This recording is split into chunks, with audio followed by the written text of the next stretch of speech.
Así es.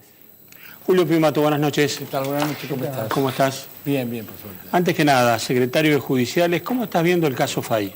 Tremendo, tremendo. Tremendo porque el gobierno demuestra que no tiene escrúpulos, ¿no? Digamos, la falta de respeto. Yo hablaba el otro día de tupacamarización de Fay. Digamos que Fay es una persona muy fuerte y bueno, lo demostró en el reportaje que le hizo Jorge Rizzo el otro día por Radio. Radio América. Por Radio América, está muy lúcido y bueno, pero demuestra, yo no sé si tiene sentido juzgarlo. Creo que se juzgan solos los que están atacando, no son tantos, porque algunos tienen prurito, tiene un mínimo de decoro, ¿no? Los que lo atacan así como lo atacan, en que no tienen ningún escrúpulo, ningún decoro, pueden hacer cualquier cosa que le manden. Eso me parece que es la Argentina que nos sobra, no es la Argentina que necesitamos, ¿no? Así que... Jorge. ¿Van a tener fortaleza en la embestida del gobierno? ¿Usted cree que pueden avanzar y finalmente lograr que Fay se vaya de la Corte? Yo creo que no lo van a lograr. Evidentemente no tienen cómo hacerlo. La única hacerlo es que con todo este ataque lo puedan matar, pero la solidaridad que está recibiendo del conjunto de la comunidad creo que son altamente significativas. Nosotros lo conocemos a Fay hace mucho tiempo, discrepamos en muchas cosas, coincidimos en otras, pero el respeto a una personalidad jurídica creo que es indudable en el mundo del derecho, aún los que podemos llegar a discrepar, así que desde ese ámbito llega toda la solidaridad para Fay, ¿no? Y lo que decimos, si Fay, el problema de la edad no es, si Fay estaría votando lo que el gobierno quiere, ya lo vemos con Ollarvide, lo vemos con otros jueces, no habría ningún problema. El problema es que Fay mantiene una postura, esto es importante, que ha mantenido siempre, porque hay que recordar que en la década del 90 Fay no formaba parte de la mayoría automática y Fay mantuvo cosas centrales desde el punto de vista de la función de la justicia en aquellos años, obviamente en minoría, que era el control difuso de constitucionalidad y la obligación que tenía cualquier juez de controlar cuando las leyes no eran constitucionales. Hoy eso es doctrina de esta Corte, pero Fay lo mantenía allá en el 90, cuando la mayoría automática se llevaba por delante los derechos de todos los argentinos.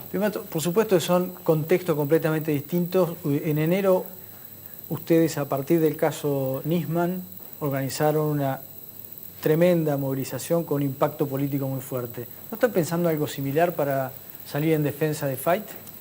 No, porque creo que no tienen condiciones de sacarlo a Fay. Aquello era un magnicidio, ¿no? Fue la muerte de un fiscal de la Nación, el regreso a la violencia política.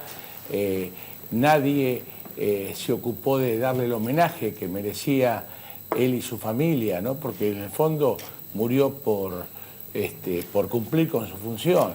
Y nosotros entendimos que había que hacer un homenaje, era debido, porque uno que espera de la justicia, que no importa quién sea el imputado, los jueces y fiscales tengan coraje cívico, que respeten la Constitución, porque lo que piensa el conjunto de los argentinos es que la justicia mira de acuerdo a la cara del cliente. Si es un poderoso, ya con más respeto. Si es un ciudadano común, le tiran los galgos encima. Y creo que ese sentir que está en la ciudadanía, creo que hay que empezar a respaldarlo, y la justicia que necesitamos, que necesita muchos cambios esta justicia, obviamente no son en el camino que marca el gobierno. Fíjate vos, ahora está en marcha un proceso de reforma al Código Procesal Penal. Obviamente nosotros sí estamos en lucha con eso, porque no está garantizada la carrera administrativa de miles de trabajadores, pero ese cambio a un sistema acusatorio que todo el mundo comparte se hace con una premura y de una forma que posiblemente termine en un fracaso. Un solo punto te digo, hasta el mismo mentor de este sistema, que es el doctor Binder, dijo cuando se discutía el código el año pasado que el talón de Aquiles de esto era era la concentración de poder del Ministerio Público Fiscal. Gil Carbó, digamos, traduzcamos, Gil Carbó. Gil Carbó o el procurador que venga, ¿no? Y la nueva ley orgánica del Ministerio Público Fiscal, lejos de fijar controles para la designación de fiscales, para los concursos, para las decisiones fuertes que haga esa institución de la Constitución Nacional, profundiza, elimina controles que había aunque no se aplicaban y profundiza el poder.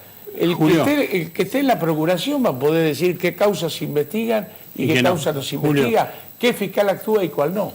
Cambiando de tema, ¿por qué Kicillof mete tanto las manos en la paritariedad?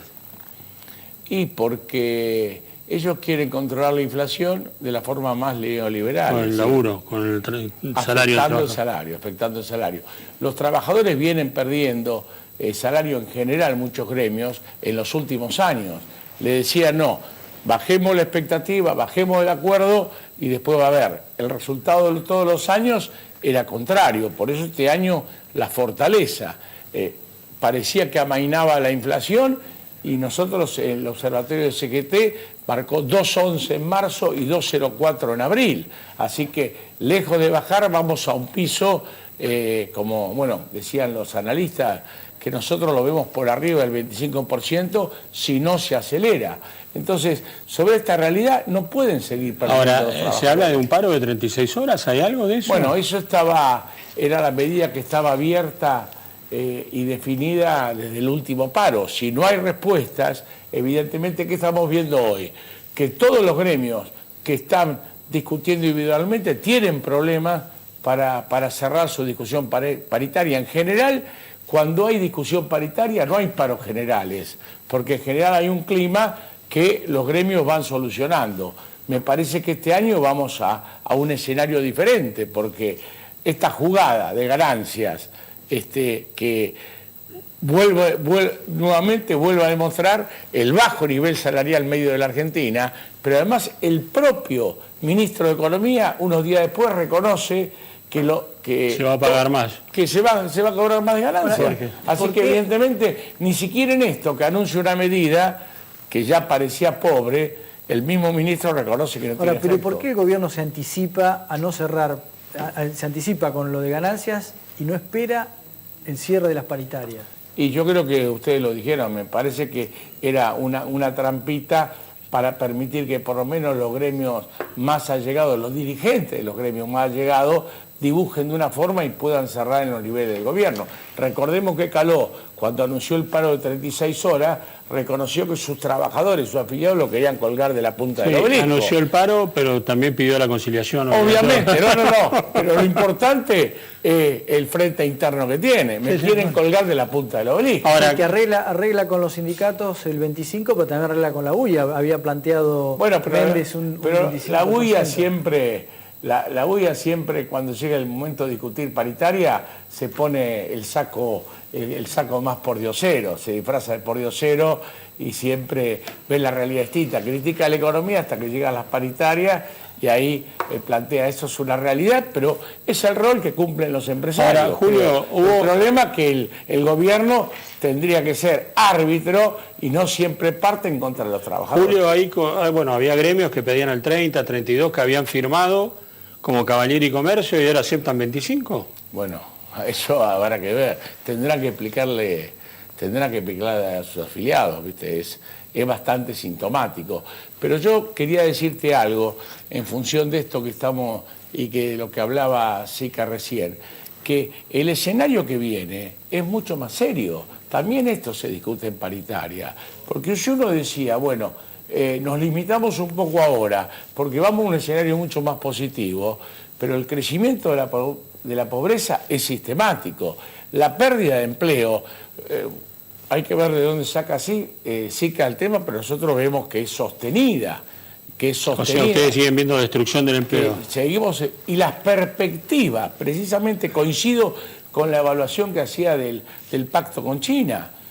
Con China hay que pactar. Coincido totalmente. Con China hay que pactar regionalmente, porque si no somos todos... Pero no a costo laboral acá. Claro. Compará el acuerdo que hizo Brasil con China, y esta es una medida. Este acuerdo con China, nosotros exportamos, volvemos a la época del pacto Roca-Runciman, exportamos productos primarios e importamos productos manufacturados.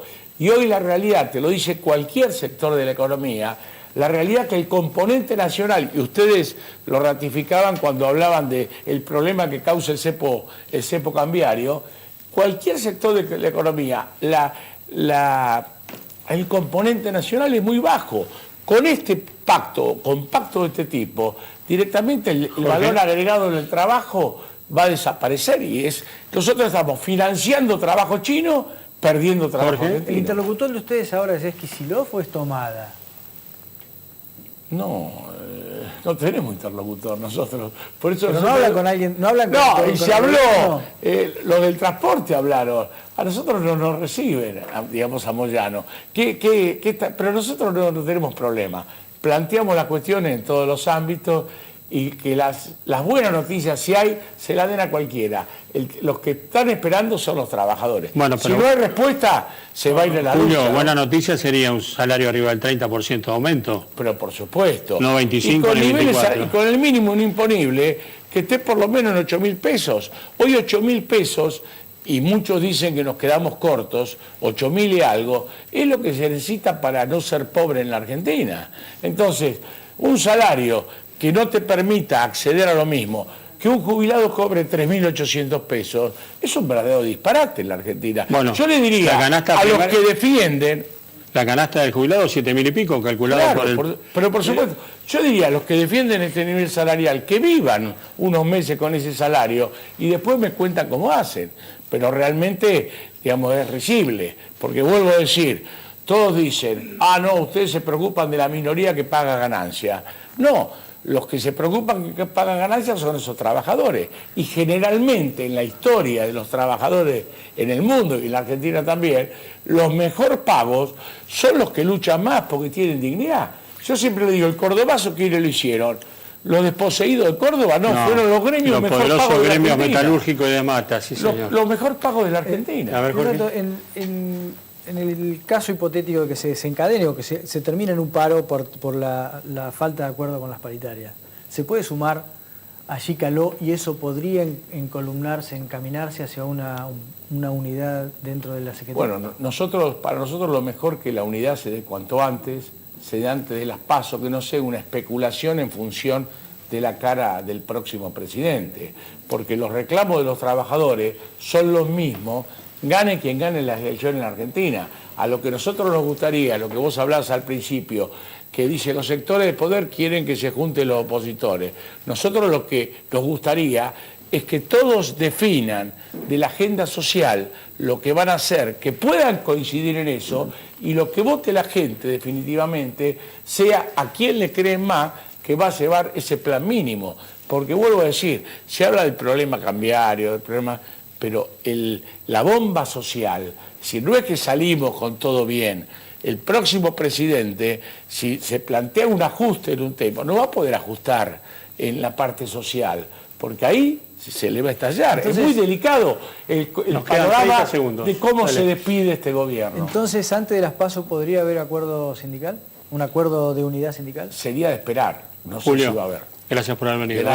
Un gusto,